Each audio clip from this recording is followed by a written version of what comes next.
বাসায় তৈরি করে নিন ঝটপট এই ডিম আলুর ভাজি, যা রুটি পরোটার সাথে খেতে অসাধারণ লাগবে।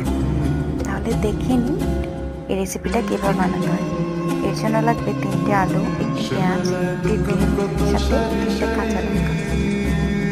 এরপরে আলুগুলোকে কুচি কুচি করে কেটে সবগুলো কেটে অবশ্য আমার 1টি ডিমের সাথে 2টি আলু যথেষ্ট ছিল, এই জন্য আমি আরেকটি আলু রেখে দিয়েছিলাম। তা আমি 2টি আলু দিয়ে এই রান্নাটি করবো, সাথে পেঁয়াজ কাঁচামরিচ সাথে করে নিয়ে দিয়ে ফেলতে ভালো মতো করে, যেন ময়দা চলে যায়।